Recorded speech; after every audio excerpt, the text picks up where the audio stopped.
नमस्कार. हितगुजमध्ये आपले मनापासून स्वागत आहे.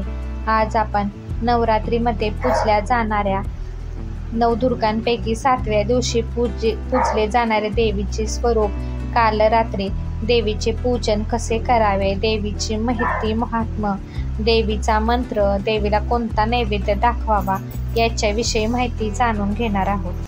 नवरात्रीच्या 7व्या दिवशी कालरात्रीची पूजा केली जाते. माता कालरात्रीला कालिका माता असेही म्हणतात.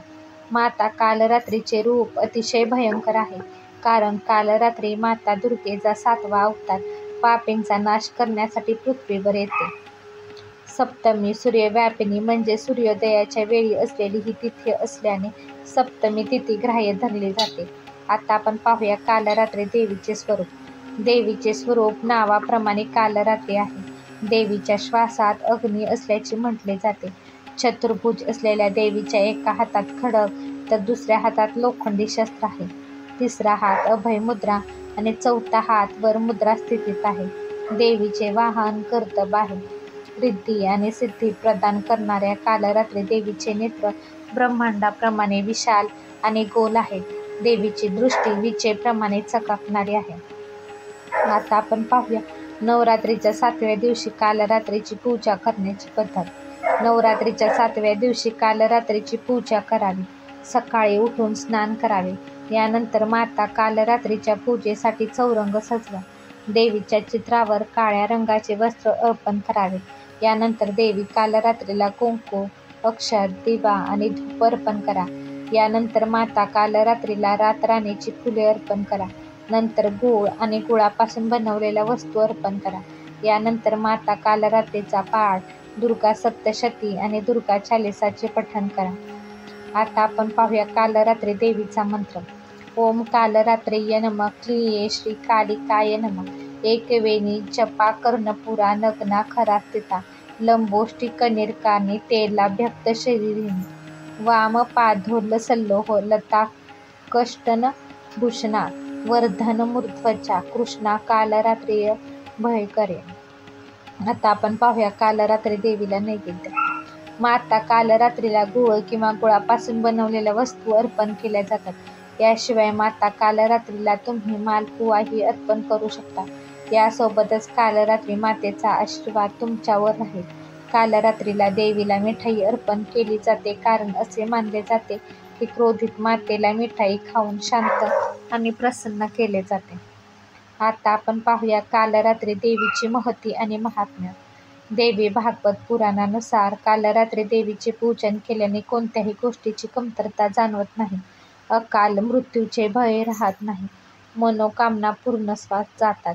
तसेच भाविकांच्या समस्या, अडचणी, कष्ट यांचे अतिशीघ्र देवी निवारण करते अशी मान्यता असल्याचे सांगितले जाते.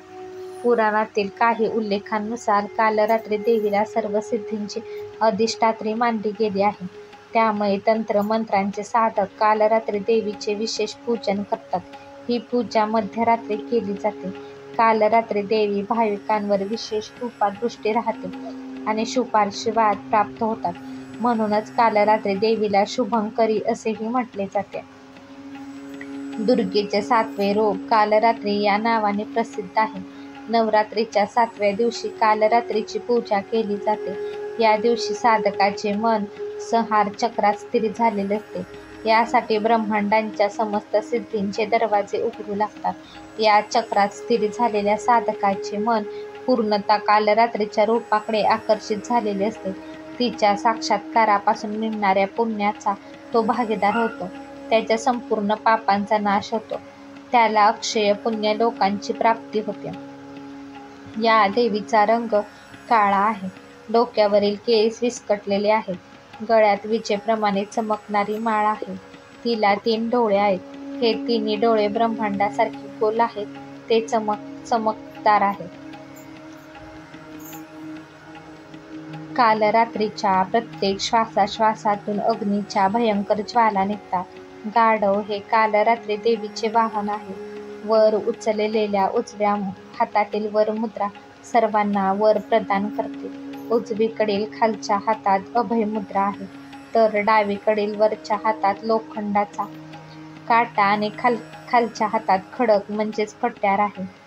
काल रात्रीचे रूप दिसायला अत्यंत भयकारी आहे, परंतु ती नेहमी शुभ फळ देणारी असल्यामुळे तिचे नाव शुभंकारी सुद्धा आहे. यामुळे भक्ताने भयभीत होण्याचे काहीही कारण नाही. देवी काल रात्री दुष्टांचा विनाश करणारी आहे. राक्षस, भूतप्रेत तिचे नाव ऐकताच घाबरून पळून जातात. ही देवी ग्रह संकटांनाही दूर करणारी आहे. या देवीचे भक्त पूर्णतः भक्त भयमुक्त असतात. काल रात्रीच्या भक्ताने यम, नियम, संयमाचे पूर्ण पालन केले पाहिजे. मन, वचन आणि देह पवित्र ठेवला पाहिजे. ती शुभंकारी असल्यामुळे तिच्या उपासनेने होणाऱ्या शुभ कामांची गणना केली जाऊ शकत नाही. आपण नेहमी तिचे स्मरण आणि पूजा केली पाहिजे. हा व्हिडिओ तुम्हाला आवडला असेल तर व्हिडिओला लाईक करा, शेअर करा आणि चॅनलला सबस्क्राईब करा. भेटूयात पुन्हा अशाच एका छानशा व्हिडिओसोबत. तोपर्यंत धन्यवाद.